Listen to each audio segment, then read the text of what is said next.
What have I learned? I think, well, I mean, this is a silly answer to begin with, so just to be lighthearted, I've learned how much I overuse the same phrases over and over again. I'm like, wow, really? Like, I don't know if you realize this, but everyone has their little turns of phrase, their little idiosyncrasies that they're kind of invisible to us. It's like you don't hear your own voice from, the way other people hear it. You hear it from inside your head, right? So I think I've learned about my own patterns, and it's helped me realize, oh, stop doing that. Like, that's a thing which is not helpful to people, and getting sort of outside of my own body, as it were, has been very helpful.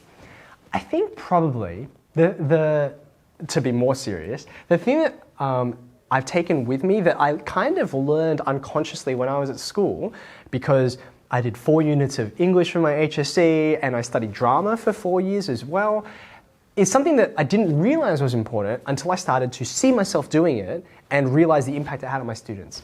And that's about the importance of storytelling. So storytelling is this amazing tool that we have for teaching and learning. And there's a reason why long before human beings started writing things down, or I should say, long before writing things down was commonplace. Just think about this, right? In our current society, literacy is something which is kind of expected. Like, you can read and write, that's just normal, right? But if we rewind like 200-300 years, it was only an elite class of people who had that special skill. How did anyone learn anything for all the millennia before that? And the answer is, we told stories. And so I think about the fact that as a mathematics teacher, which is not a subject you might think has much to do with narrative and storytelling, actually, I hope every one of my lessons has the sort of 3-act structure that makes any good story compelling. You've got to have, number one, a setup. You've got to be oriented, you've got to be introduced to the world so it makes sense to you, so you care about it. Number two, there has to be some kind of conflict. There has to be sort of, oh, there's a problem I can't solve, or there's a thing I don't understand, or there's some phenomenon out in the world that's counterintuitive and surprising. There has to be some sort of conflict to motivate me to get into the story and care about it.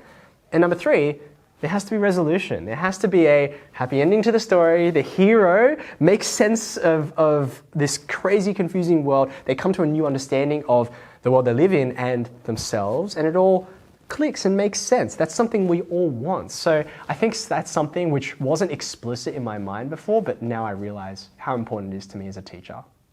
I have been recognized a few times here and there, and that probably goes to, the start of this question, Tristan, in that, it is a weird kind of, you used the word platform before, right? I didn't craft this on purpose. It has sort of taken on a life of its own, as it were, and I want to be very transparent about saying that brings with it some genuine challenges in terms of, I'm, as you pointed out, someone who's still learning. So I make mistakes. I don't get things right all the time, and you'll see my mistakes on camera. They're there. I don't edit them out. I'm kind of like, yeah, right, I got that question wrong. My students had to point something out that I did wrong on the board. I'm like, yep, thanks team, fix that up. For me, there's no point in sort of projecting this I'm super smart and I know everything, because number one, it's fake, it's not true. And number two, I think an important part of being an effective teacher is remaining a learner, like you were alluding to before. But yeah, it's a strange thing. No, I never dreamed that this would happen. And I guess probably the biggest implication for me is I feel a big responsibility, There are people out there, many of whom I have never met and will never meet, who are going to, I hope, benefit from all the things I put out there. One of the things that's the most striking to me is it's not only students who are watching, it's teachers as well. And I'm delighted that I get to have this influence on the next generation of educators. I realize, oh yeah, I'm that old enough now that the people who are coming out into the teaching profession now, if they're brand new, finished university, they're actually closer in age to my children than they are to me. I'm like, yep, that's a way to feel old. But I guess that pushes me to say, okay, I have a responsibility to help build that next generation, and I hope the work that I've been able to do online has been a part of that. Oh wow, this is such a hard question to answer, Tiana, because I'm very thankful that I had an abundance of great experiences at school, so it's very hard to pick and choose. I'm going to cheat, and I'm going to give you 2 because it is so very difficult to choose. The first one is probably from the experiences of what I was able to do at school, which were what set me on the path to become a teacher. So you can see why they're very personally, emotionally important to me. And in some ways, it's not a single memory, but it's all of that orbit of opportunities that I got to have that helped me to help other people. It gave me the opportunity to help other people learn. So that includes when I was a peer support leader, and it was my responsibility to help these little year 7s find their way through school. It includes when I was an army cadet, and I really enjoyed helping the recruits work out how to pitch a tent or how to navigate their way through the countryside, right? To being, a prefect and being able to, take all these people who were, sort of this chaotic mess of like, I don't know, we're trying to fundraise today, how do we do this? And then to give shape to that and give meaning to it. Those are really exciting. Those are the things that helped me realize that I love helping other people learn and develop new skills, and that's why I'm an educator. That's the first set of things. And then the second thing, I'm actually going to give you a very hyper-specific example. It was actually from a time when I was in year 11, and my drama class and I, our senior drama class, were staging a performance that we had written. And it was meant to be a piece of comedy, and it was all about sending up all these cultural stereotypes and making fun of ourselves. And I have friends from that class who went on to become stage actors, right? Like they were really amazing, like into theatre.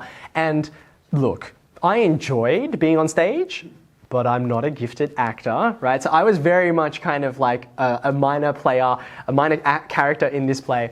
But I don't know, I still can't even describe to you how this happened. But, the kind of dream for every actor is to be able to improvise a really good line at the right time and to get the thunderous response from the audience, whether they gasp or whether they laugh or those kinds of things. And so I was in this play and I said a line which I'm not going to repeat now because it doesn't make sense without context. But what was great about it was the whole audience burst into laughter, and even my friends who were acting on stage with me, they were really struggling not to break character, which is kind of like, that's a badge of honor, right? Like that's really difficult to do. And the energy of that moment was just something I can never forget and has stayed with me ever since. And to this day, when as a teacher, I see my own students get up on stage, terrified, stage fright, all that kind of thing. And experiencing that, I love watching it because I know they're making some amazing memories for themselves. So I guess to the list that we were talking about earlier, we can add Mr. Eddie Wu, the actor. Like I said, I was never, gifted on stage. So much so that in that same year, we were putting on a performance of a play called Shakespeare in Love. So we didn't write that. That was, written by someone else. And I was so not an actor that my main job was about set design and production. So I was very backstage and all that kind of thing. And on the first night, we'd done all of our preparation. I just got to sit back and relax in the audience while my friends were up on stage.